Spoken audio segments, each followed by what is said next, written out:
And away we go. It is the Nightcap, brought to you by Hail Mary Sports Bar right here on BearcatJournal.com. Go visit our good friends at Hail Mary's. They're in Cheviot on Harrison Avenue. They're in the Dora District, so you can walk from bar to bar with your drinks. Or you can just stay at Hail Mary's. They've got everything you need. A 27 TV space, a 9-screen video wall. There's not a bad seat in the house. They subscribe to every sports package that DirecTV offers. They can stream all the games, and Cincinnati sports will always be on the video wall. We've got a brand new walk-in cooler, brand new draft lines, and not only do they pour the coldest Cincy Light around, but they do so in 32.8-degree frosted glasses. Go get you a Cincy Light, maybe Wednesday night, as the Bearcats take on Colorado, trying to get their first win of the Big 12 season. We'll get to that here shortly. Yeah. But hey, Aaron, how's it going? Not too bad. Weekend's never long enough. No. Oh, today was a funny one, Aaron. So, public school system, buses, like there was some question as to whether Kelsey was going to be back at school tomorrow. So at like 7:00, I get the phone call from the Kenton County School District, and her eyes light up, and she's like, "All school again." And they basically, the call was like, just letting everybody know that we're going to school tomorrow, whether the buses can get to you or not. If the buses can't get to you, get your ass to school, because school is on Monday. And the look on her face from like jubilation to just sheer agony was a good 10-minute laugh that I needed today. Feel like there's probably some karma in there for young Kelsey. All right, let's get to it. This is the weekend recap of the Big 12 action, and it was an interesting one. Still, just a lot of blowouts in this league, man. Like, not as many as we have been seeing, but it's been so weird the first 3 cycles of Big 12 play. Starting off with the big one, looked like we were on the verge of an upset. Texas Tech looked to be in control. At one point, Keegan, even in the locker room or in the post-game press conference, like when we were getting done and getting ready to head home, he's like, Texas Tech's going to win. And then Iowa State found a way to tie it up at the end of regulation, and they managed to pull off the squeaker 85-84 over Texas Tech. They were in Lubbock. Great game. Maybe the game of the year so far in the conference. Probably definitely the game of the year so far in the conference. Curtis Jones, again, off the bench, a monster for Iowa State. 26 points, 8 of 15 from the floor, 7 of 8 from the free throw line, 3 of 7 from deep. And they weren't as good across the board as they have been of late, but they still get 17 from Josh Jefferson. They get 14 from Keyshawn Gilbert. And Iowa State keeps the ball rolling as they moved to 14-1 and 4-0 in the Big 12. Texas Tech 11-4 and 2-2 in the conference. Texas Tech had 3 guys score 18 with JT Toppin, Chance McMillan, and Christian Anderson off the bench with 18 as well. And even Darian Williams chipping in with his 15. They out-rebounded Iowa State 37-31, I believe. Yeah. Both teams shot over 42% or over 40% with Texas Tech at 42, but Iowa State 52% from the floor on the day. That's absurd. Yeah. Especially, they were only 35% from 3, so what? 25 of 42 from 2. Whoa. And they don't have, they're not a team that throws it inside. They are a team that just relentlessly attacks you off the bounce. And boy, they are not slowing down the talk of them potentially being a very, very legit national championship contender.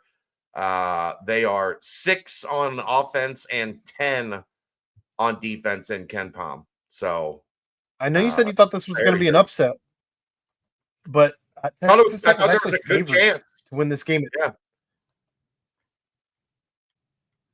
Texas Tech was favored by 2.5 at tip. So, yeah, it was a great game. Just absolute barn burner in Lubbock.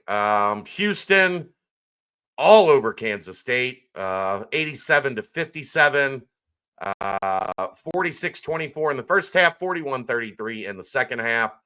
Don't look now, but the stories of Houston's demise may have been premature, Aaron. Well, bear in mind this game was also at Kansas State, and Houston did what good teams should do against Kansas State. Houston also had significantly better than Cincinnati, Aaron. Houston had 5 players score double digits. Yeah. 5. Tugler with 13 and 10 for Houston, so he gets the double-double. 47-year-old Jawan Roberts had 10 and 6. Emmanuel Sharp with 15. LJ Cryer with 11. Javier Francis with 11. Really, only 2 guys got it going for Kansas State, as Max Jones had 13 and Brendan Housen had 15. Coleman Hawkins with 7 points, 5 rebounds, 4 assists, but also 5 turnovers and 4 fouls. Kansas State's not good. But like I said, that one, if Cincinnati gets close and doesn't get in at the end of the year, like if they get things back on track, we're going to look back at that one and say, what the hell was that? Look, if they get things back on track, I'll be shocked. We are aware, Aaron. You told us for 7 days now. That's what we do. We talk here. The only team really I can look at in the Big 12 and think of as maybe just as rough of a start as Cincinnati in terms of expectations and where they are at would fall to BYU. They lose on the road at TCU 71-67, had a 3-point lead at halftime. They cannot get it done. BYU now 10-5, 1-3 in the Big 12. So things not going great for BYU right now. They did get a big game from Richie Saunders, who had 26, but they didn't have anybody else in double figures. Igor Dimon had 8. Nobody else had more than 6 in that game for BYU. TCU gets 21 from Noah Reynolds, 11 from Vasan Alete, and 10 from Micah Robinson. That's a rough one. That's, again, TCU's probably not too far off from Kansas State in terms of, teams that are struggling. And that's a rough one for BYU. Yeah, Trevin Nell even got the start here and proceeded to go 1 of 5 for 5. Does anybody want to sponsor the Trevin Nell update? It'll be like, just Venmo Aaron $5 every show. And we'll get you a shout out as the sponsor for the Tevin Nell weekly update. Unreal. Utah gets their first Big 12 win. They go 83-62 over Oklahoma State. Both of those teams now 1-3 in Big 12 play. Utah gets 21 from Ezra Asur and 16 from Keanu Dawes off the bench and Jake Whalen in the starting lineup. And not great day for the Cowboys. Bryce Thompson gets 16, no other starter in double figures. Marcellus Avery with 13, Brandon Newman with 10. Those are 2 teams that are going to hang out probably at the bottom of the Big 12 standings all year. So good on Utah for showing up at home and getting you a 20-point scalp. I don't know if Mason got injured in this one. He didn't start. Only got 5 minutes of playing time and had 2 rebounds on the day. It could also be, I don't know. I'm speaking just off the top of my head. Like it's cold and flu season.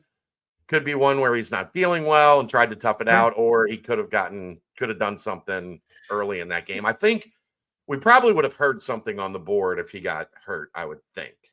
But Yeah, Utah didn't really need him as they hit 56% on the day, 40% from 3, 6 of 15, and destroyed Oklahoma State. Interesting if you're looking at Cincinnati's schedule coming up. Arizona State comes to town a week from yesterday. They go to overtime at home against Baylor. Baylor gets it done in OT. 72-66 is your final. Big game from Josh Ojanwana, whatever it is. I can't say his name. He has 12 points and 17 rebounds. Norchan Omier with 19, BJ Edgecombe with 15, Jaden Nunn with 10. They only had a 7-man rotation. As we saw, they don't play a whole lot of guys. The guys they do play get shit done, and they hold on. BJ Freeman with 22 for Arizona State, Bashir Jihad with 10, Alston Mason with 14, but it wasn't enough as the Bears get the dub, 72-66. That puts Baylor at 3-1 in the league, Arizona State at 1-3.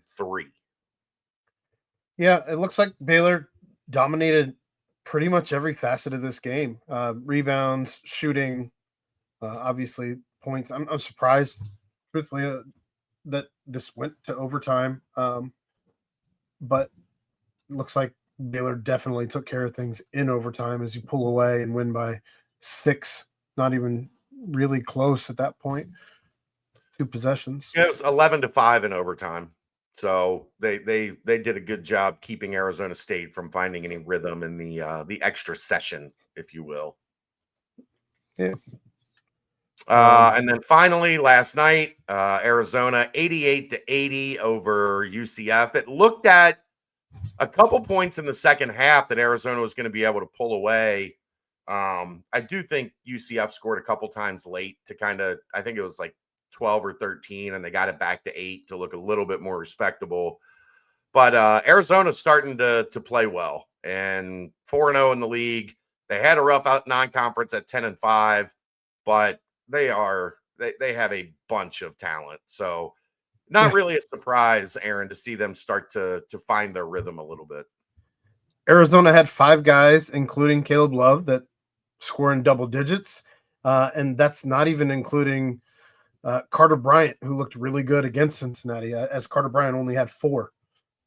So, I mean, what's it like to have 5 guys scoring double digits? We had 1 who scored 10. Yeah. Can we get 2? I'll take 2. Get 2 guys in double figures. I mean, you can't score 40 if you got 5 guys scoring double digits. Yeah, the math stops mathing right around that point. But 16 for Love, 15 for Anthony Del Orso, 14 off the bench for Henry Vesser, 11 for Toby Awaka, and 10 for KJ Lewis. For UCF, Darius Johnson had 18, Keyshawn Hall had 22.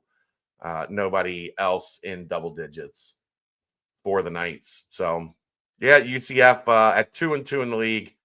Arizona, like I mentioned, at 4-0 and starting to look more like the team we expected them to be in the preseason, rounding to form in Big 12 play. Yeah, there's good teams elevate. Yeah, I still think when they get into games against the best teams in the league, they're probably a little more flawed than most, Arizona, but they've got a first team all conference guy in Caleb Love. If he has, if he has a big game, they're going to be able to maintain pace. It'll just be interesting to see, if they can finish teams off that are at the top of the league. And then today in Boulder, West Virginia, 78-70. Javon Small goes off for the Mountaineers. 26 points, 7 assists, 4 rebounds. He has been maybe the best portal addition in the conference so far, especially when you consider what we thought might happen to West Virginia when DeVries got hurt. And Javon Small has been just kind of throw the team on his back and carry him as far as he can carry him when he's playing well. Yeah, West Virginia kind of gets back on track against Colorado. Colorado, we were discussing off air before we even started this. Colorado only lost 1 game at home last season, and here they are losing today at home. That said, West Virginia. I still think they're tough, and obviously there's plenty of time to figure that out if they are or not. But they certainly got back on track against the Buffaloes. Julian Hammond, a name we'll probably talk about a lot tomorrow night on the BBP. As we were coming into Big 12 season, I said Julian Hammond is the dude for Colorado. You got to keep an eye on Julian Hammond because he can pretty much single-handedly keep them in games. That's what he did today, scoring 23 points. He was 6 of 13 from the floor, 3 of 7 from 3, 8 of 8 from the free throw line. Their only other player in double figures for Colorado was Asane Diop. He had 13 and 5 boards. But yeah, I mean, look, it doesn't, like, when you look at West Virginia, it doesn't add up that they should be a team that's racking up wins in the Big 12, but they're 3-1 in the conference. They've got to win over Kansas at Allen Fieldhouse. You have to pay attention to them. All signs are they're probably not going to get DeVries back. I think he's probably going to redshirt, but that's interesting, Aaron, don't you think? Because the feeling was they weren't going to have a great year, right? So let's shut him down, redshirt him, and have him for next year. If he gets back healthy, and I don't know his health situation, so if there's a West Virginia fan watching this, maybe you can help me out. If it's 2-3 weeks from now and they're still hanging around at the top of the conference, does Tucker DeVries maybe look at this and go, maybe I do need to get back out there? Well, yeah, I mean, you're thinking at that point, what is there to play for? Are we going to have this opportunity? Are we going to have this opportunity next year, or is this the time to shine? I agree. It's a tough decision, and I'm glad I don't have to make it. Yeah, like I said, I'm probably speaking out of turn because I haven't really dug deep on behind the scenes, like what his injury is and how long he could be out. But I know when it happened, the thought was they were going to shut him down. And usually when I hear shut him down, that means he could be back, but we think we've got a better chance to be good next year. So we're going to save him for next year. Well, all of a sudden, 12-3, 3-1 in the conference. You've got a big time road scalp. You're on track to make the NCAA tournament. He can come back. The decision would be a tough one. All right. There you go. That's the Big 12 weekend recap. We will see you tomorrow night for the Bearcat Bounce podcast. That wraps it up. This is the Nightcap, brought to you by Hail Mary Sports Bar, live from the Cincy Light Studios, right here on BearcatJournal.com. See ya!